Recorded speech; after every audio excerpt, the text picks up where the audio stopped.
Okay, good morning. Mm, Let me check this mic sound.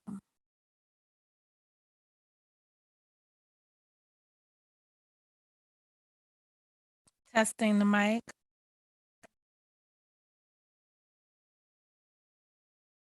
Okay, good morning and welcome to Mo Knows, featuring me, Monica Mo Justice. All righty now.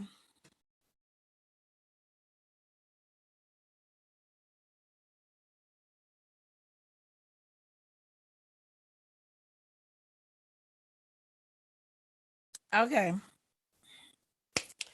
where's my notes?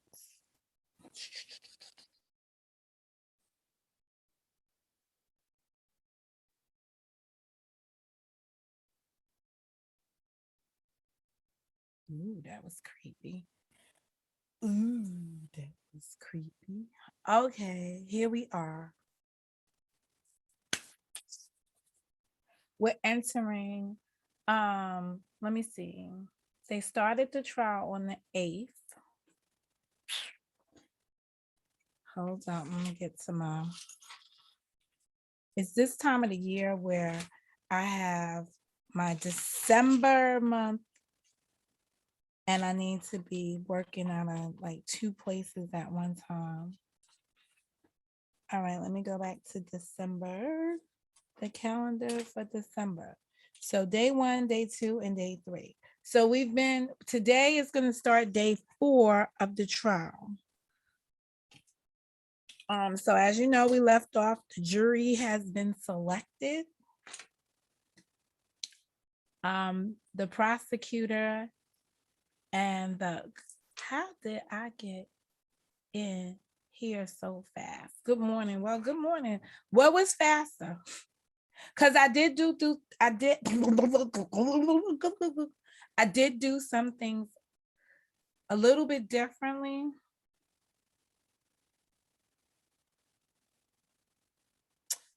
But um it's still not where I wanted to. It's not. I got to do something yesterday on the StreamYards that I can't seem to do with this thing, and it's all because of the stream key. But I gotta figure that out. But anyway, updates. A topic that I enjoy talking about is what happens in the courtroom. And like some people on here love to watch um court cases, yada yada yada, stuff like that, right? I or whatever kind of unsolved crimes or whatever it is that they look at. Okay. They like to look at court cases and so on and so forth, unsolved mysteries and stuff like that. I enjoy watching court. I just enjoy watching court. These changes in 2022 coming around. I can't wait to announce them. But it's just something about it. So I'm all excited, and um, I'm watching what's going on this case, and I'm happy to bring. Thank you. Oh, okay. And just gonna bring my details.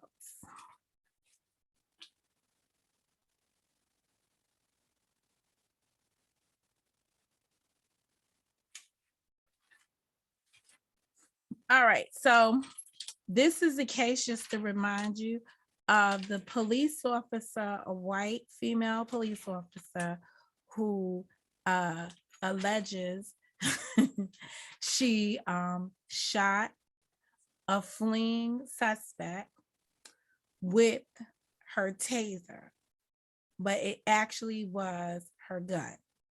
And it's so weird because during this case, you hear them mixing up the two. It's like interchangeable because she shot him, right? But she was supposed to tase him. So the words are getting interchanged as they're talking. But the bottom line is she shot him, she did not tase him.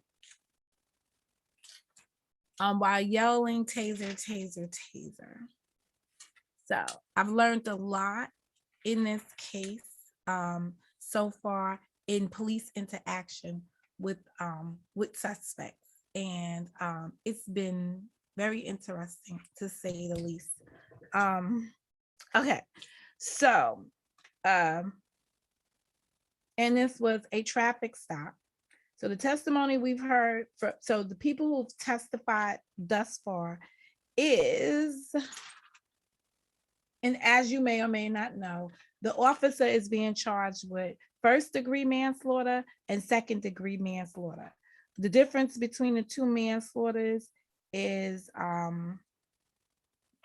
first degree has an underlying felony engaged, and the felony predicated. It's predicated on a felony, and the felony that the prosecutor is trying to prove is that the officer neglect. It's like neglect. That she used force or violence, that death or great bodily harm was foreseeable.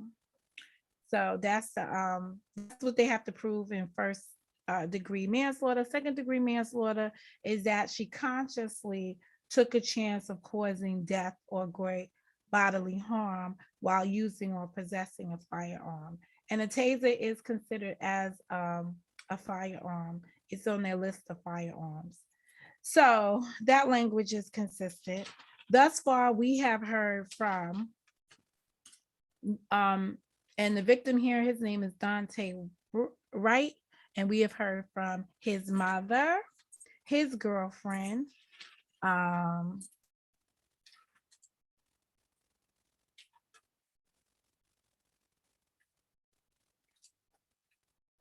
the officer who initiated the traffic stop,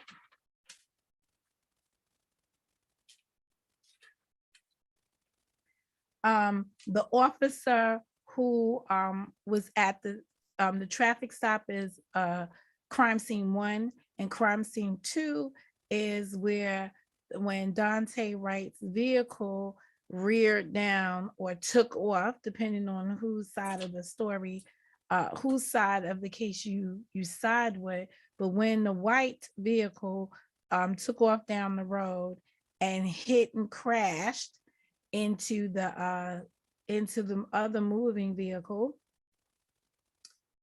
we have the officer who was there on that scene.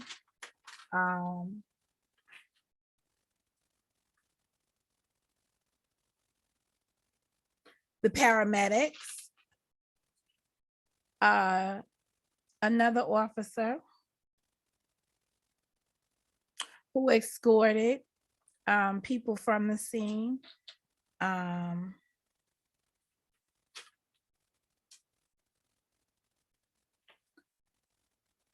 A supervising officer, and the lieutenant. Today, we should hear from the medical examiner. Now, I don't know how these cases go, but normally what I've been watching now in these criminal cases, normally the medical examiner is close to the last prosecutor's witness. But I can't see that to be the case here. So more to come on that. They can't be resting their case today. So I'm sure after, so it looks like after they have the coroner testify, then they're probably gonna deal with oh yeah, and the other people that testify is one of the victims in the car that Dante Wright crashed into. They testified as along with the daughter of the occupants of that car, because they were senior citizens. So after the testimony of the medical examiner, I'm gonna assume, and this is just me making an assumption, that they will hear testimony then for some excessive force or use of force, or maybe from people who do training or what have you. But there got to be some experts that's going to come forward, because there were like moments during these testimonies of these police officers where you could tell they are favorable to the officer, Kimberly. Because one thing about these trials that I don't like that we saw happen in Rittenhouse, and that's why I had the and I'm probably gonna go get that same thumbnail with no first names, is when they make the defendant and you start to call the defendant Kim by their first name and stuff like that, you kind of set the tone that this is a friendly person. You kind of take the criminology out of it, or the aura of this person being bad or a bad actor, and making them more humanized by calling them by their name. So in any event, here we are. The opening statements, I choose not to listen to them, but in this case, I did listen to them because I wanted to hear what the defendant's justification would be. And here it sounds as if they are alluding to the that it was a mistake. But as testimony is coming out from the prosecution witnesses, it looks like the defense is trying to elicit that she had a right to use this force. Nobody said they would have used comparable force. There is a standard that they use in Minnesota. And the standard they use, is this Minnesota? Where the hell is this at? What a reasonable officer would do. That is the standard they use in the other cases that were tried over there.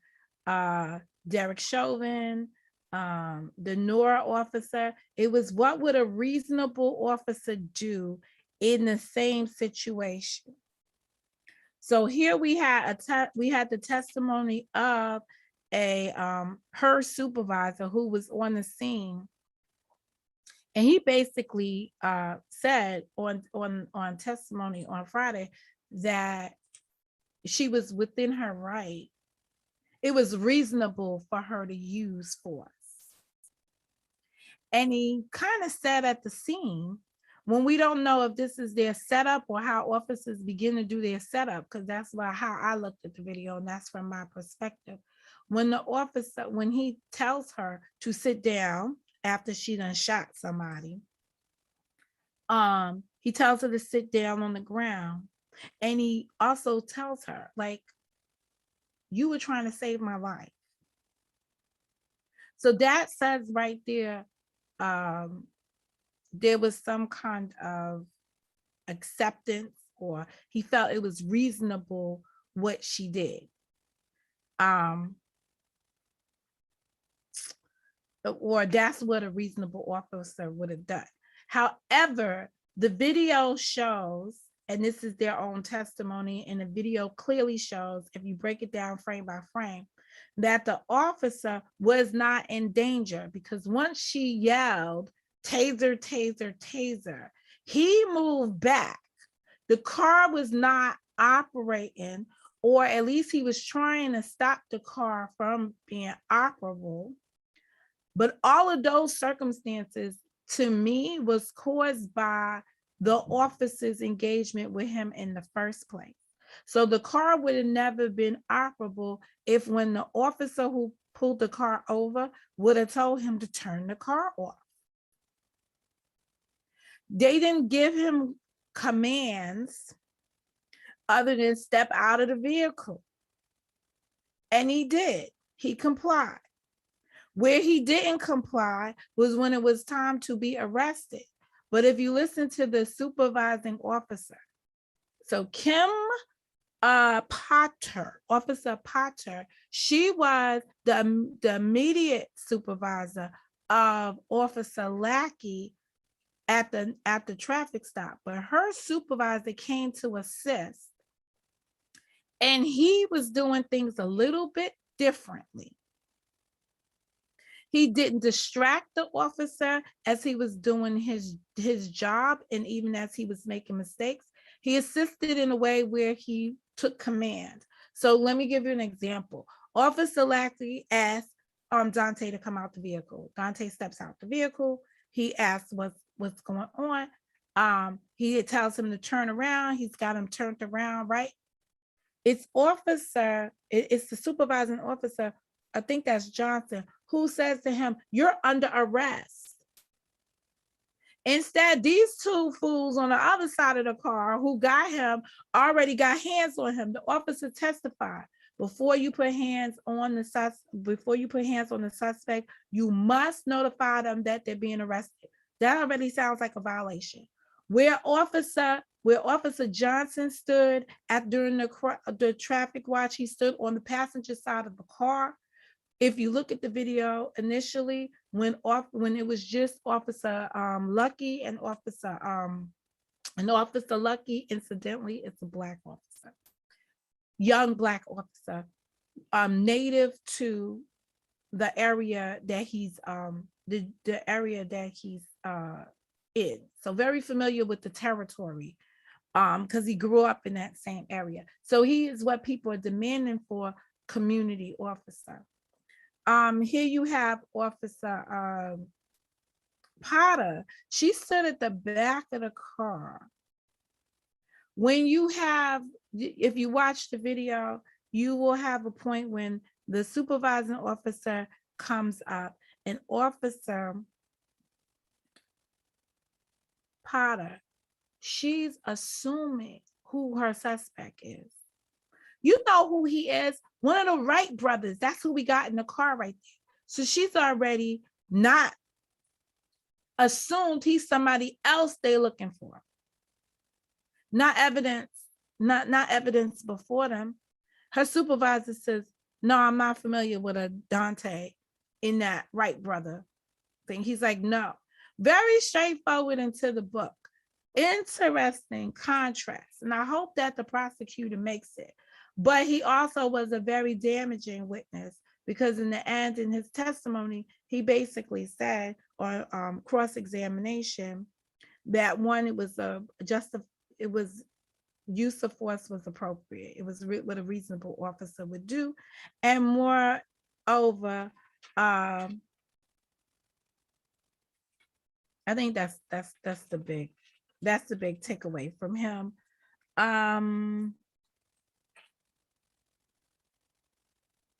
So what's going to be at play is, was the car operating at the time? That's going to be critical, because the standard for not shooting a suspect in a vehicle is the car had to be in operation. You cannot use deadly force, or you cannot use that level of force unless the car was being operated.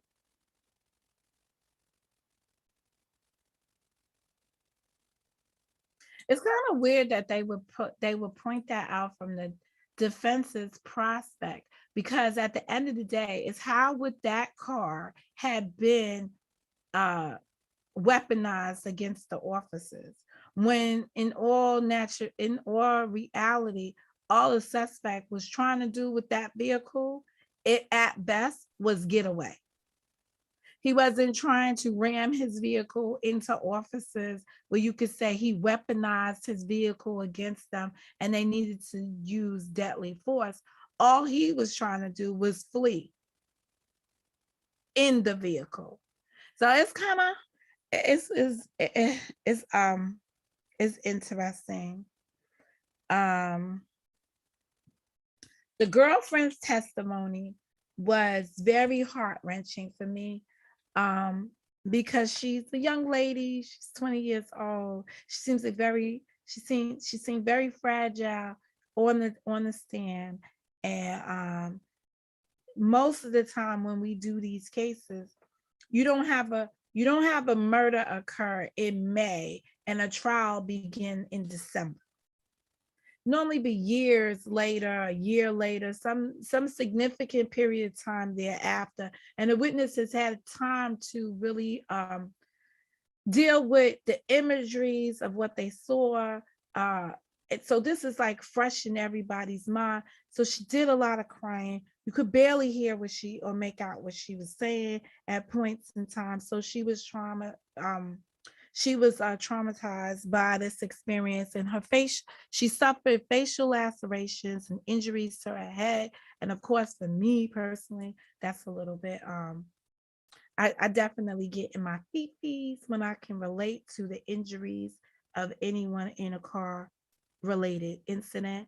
Um, she had her mouth wired for several weeks.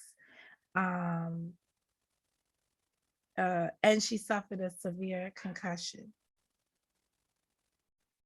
Um, we learned different reasons for the officer's rationale for his rationale for pulling him over starts with Dante was driving the vehicle and he was in a left turning lane with a right signal on.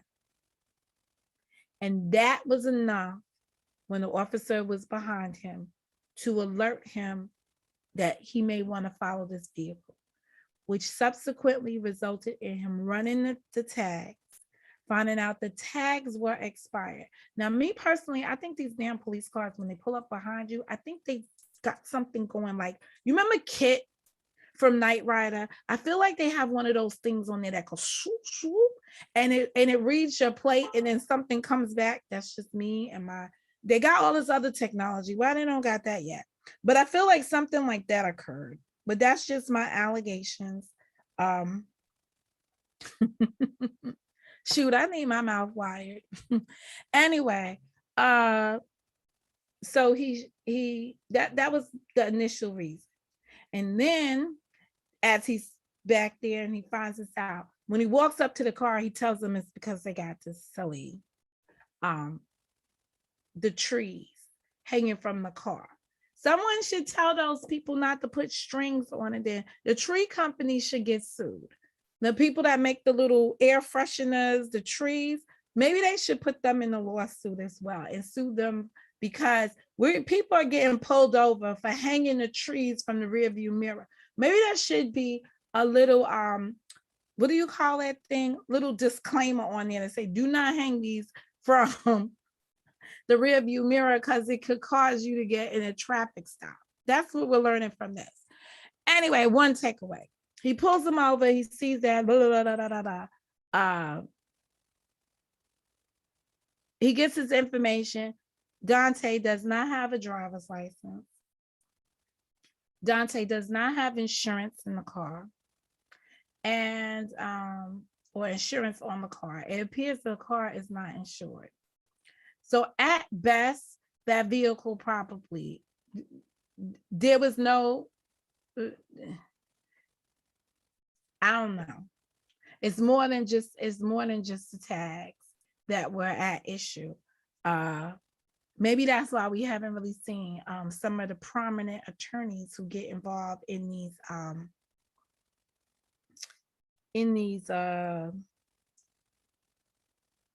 officer involved shootings. I'm saying too much these days. All right.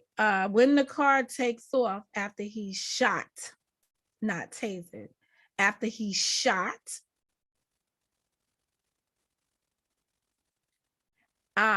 we see two things happen. You hear and see the car go down the road in an angle. You never see the car look to me as if Dante had control of the vehicle. And I can't imagine what it must have been like for the young lady inside the car, but she did not testify as to anything as to what happened when they was in the car and the car pulled off. I would have loved to have heard some testimony from her about what occurred when she was in the car, but we heard nothing. Because I probably would have been like trying to grab the wheel, whatever. But everything happened so quickly from that point. You just see the car go boom and it crashed into somebody. You see that. What you see back on the body cam footage is this officer making all these proclamations. Oh, I think she's full of shit. That's just my point of view. I feel like all of those utterances, delirium that they say a person has when they're under stress, uh, I believe those were all act, actions that an actress would engage in at that point. Every behavior she engaged in on the side of the road, I did not feel it was from a person who was remorseful for what they did. I think it was for a person performing for the body cameras that was on them. And I believe that she was more knowledgeable with her so many years in as being an officer, that she needed to have those utterances that she put out there to protect herself. She said numerous times, I'm going to jail. That's where she needs to go. Actually, she said, I'm going to prison. And that's where she needs to go, to prison, in my view.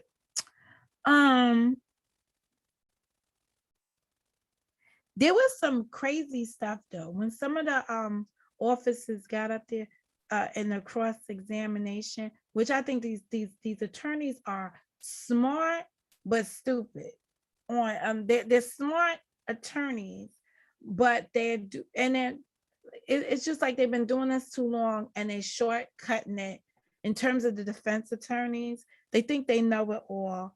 I would start looking at different defense attorneys and maybe use these guys as consultants, but get other people to do the trial, because it's like annoying. Well, there's one Earl Gray. That attorney has me a little annoyed. The tall one, I don't know his name right as of now, but he seems to do he has a better disposition. Well, I missed a couple of officers that were up there, but there's a few. I did not realize, as I said before, that the car crashed into another car, and those occupants of the car were over 80. And if you look at the dash cam from the officer who was approaching the scene, who was behind the vehicle that got hit, you have to wonder, had they been a younger couple, could they have moved out of the way? Because they seemed to have hesitated when they saw the car coming towards them. There was no defensive action by that car. It just got hit. I'm always driving on a defensive, so I don't understand that. So it seemed weird to me. Paramedics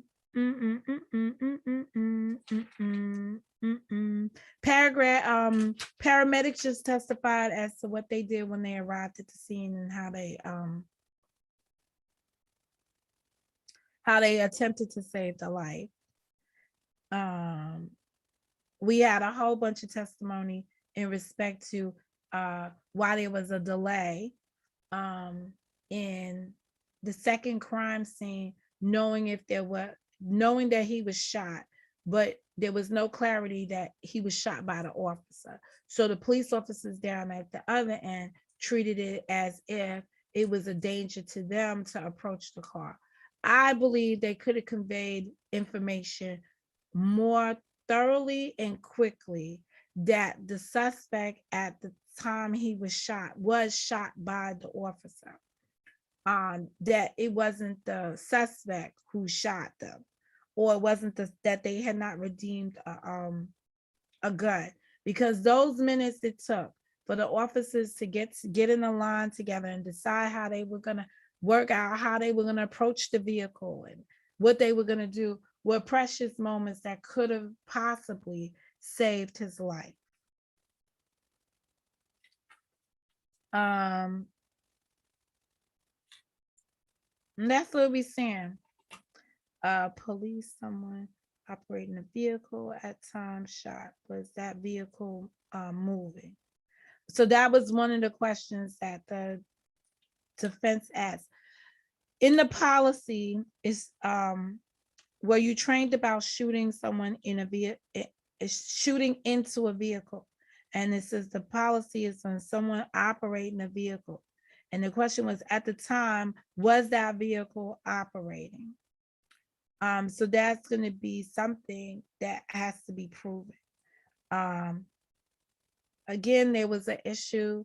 It sounds like this police department has hollow point bullets, and that seems to be something of note. So anyway, we'll see what comes of the trial this week. I still stand on what my thoughts on this, keeping an open mind. I still don't understand. Innocent until proven guilty. I'm